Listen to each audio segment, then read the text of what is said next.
Bonsoir à toutes et à tous, bonsoir à tous les suiveurs et à tous les inconditionnels de Grégoire Omnisol. Ku bëgg Chelsea faaw nga bëgg David De Gea.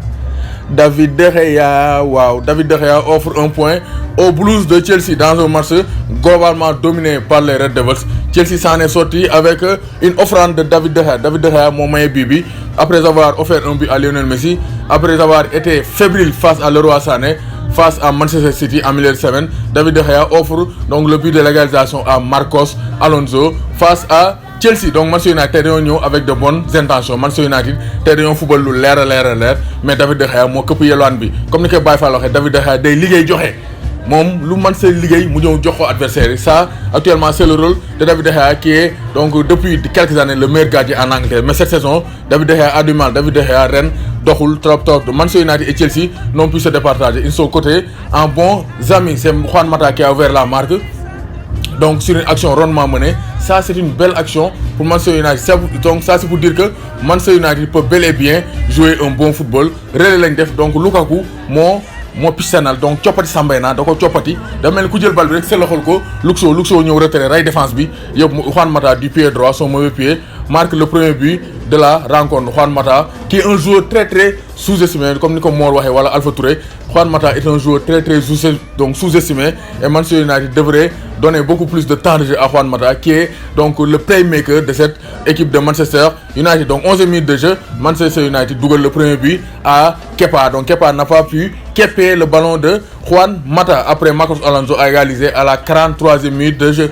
Contre toute attente, donc ñëpp xalaatuñu woon ne Chelsea na égalisé parce que Chelsea était moribond dans le jeu. Seul Hazard est capable de faire la différence. Higuaín, donc Chelsea jouait à 10 parce que Gonzalo Higuaín moom considéré ma ko comme joueur tey parce que il n'a pas été existant. Soit day hors-jeu, soit bu Hazard yoree bal mu laaxatu bañ a proposer ay solution. Donc Higuaín est carrément un flop pour les Blues de Chelsea. Gis nañ ne Willian s'est démené mais ce n'est pas donc tout ça. N'Golo Kanté a bien joué, donc la défense aussi a bien tenu malgré donc la blessure encore de Rudiger. Rudiger moo indi l'égalisation parce qu'il a osé tenter une frappe lointaine donc mal repoussé par De Gea après donc Marcos Alonso ñoo dugal le but de l'égalisation. Côté Manchester United gis nañ ne Lukaku def na match bu baax a baax. Lukaku a montré sa puissance et sa vitesse et il a beaucoup gêné la défense donc des Blues de Chelsea. Gis nañ ne tey de manière globale Manchester United c'était bien donc Young s'est bien démené mais Young manque un peu de touche technique. Luke Shaw imparable. Gis nañ aussi Lindelof a bien joué. Le milieu aussi a été présent avec Mathis Herrera. Pogba aussi s'est bien amusé. Pogba tey def na donc performance bu baax a baax.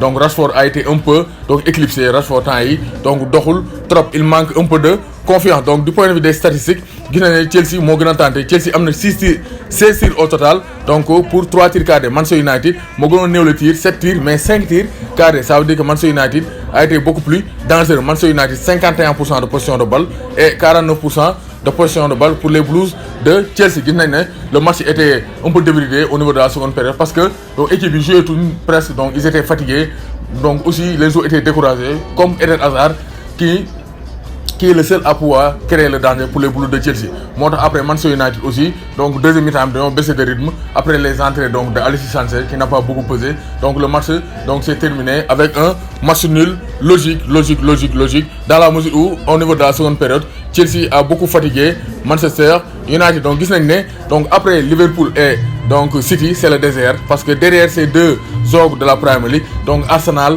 Tottenham, Manchester United, Chelsea donc ça patauge donc équipe yooyu doxuñu trop tey dañuy gagné suba ñu gagné leen. Arsenal dañ koo gagné Manchester United ak Chelsea nul Tottenham ñu gagné ko ne ko donc ça ne va pas pour le deuxième donc cadran de la Premier League. Donc De Gea a plombé Manchester United et De Gea permet aux Blues de Chelsea de revenir dans la rencontre et d'espérer une qualification en Ligue des Champions parce que actuellement Chelsea moo jël 4e bien scotché avec 2 points d'avance sur les Gunners d'Arsenal. Donc Chelsea am na 68 points 36 matchs, Arsenal am 66 points 36 matchs, Manchester United am 65 points 36 matchs. Donc Manchester United peut dire presque adieu donc à la Ligue des Champions. Déwén moom xam naa gars yi guddi àjjuma la ñuy dem mooy l'équipe de Sadibou Nafa Modou Pouye Lamine Bara xaar leen guddi àjjuma de même que l'équipe de donc Momo Faye, Abdoulaye Diagne, Galaye Gueye, Seydina Sall. Donc je pense que Arsenal aussi mën naa xaar guddi àjjuma comme ça les deux équipes de Londres Chelsea ak Tottenham mën nañu accompagner les deux meilleures équipes d'Angleterre Liverpool ak Manchester City parce que City moom seen ndoxum City bi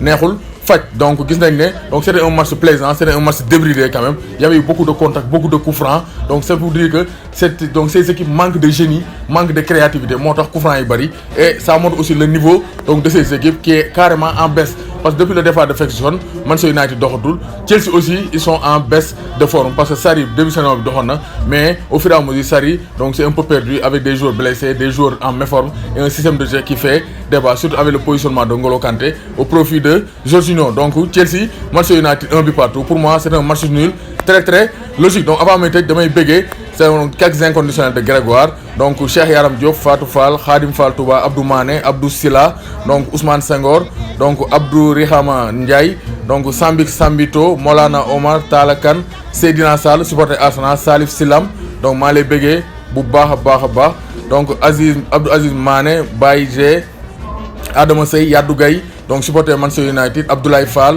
donc maa lay béggee bu baax Modou Diakhoumpa, Ndiawar Diaw, Djeli Ndiaye, Assoussar, Marcelo Junior Dabo, Diato Balanto, Modjen Ndiaye, Abibouka, Alexis Diata, Cheikh Mbaye, Baye Fall Fall, Isaac Diouf, Khadim Ndiaye bu Diourbel, Sow Dame, donc Thierba, donc Talla Gueye mu Tunisie maa lay béggee bu baax a baax Abdigno, Moulay 88, Moulay maa lay béggee bu baax a baax donc Media Fay For bu Sadio Mané, TV5, KS TV, Massamba Diop, Waly Ndour, Mandiaye Sall, donc Paul Depona Mendy, Petit Dieng maa lay béggee bu baax Abdoulaye Diadiou, donc Kulim Dioum, Pape Touré, bàyyiwuma kenn Lay Torres maa leen di béggee di leen béggee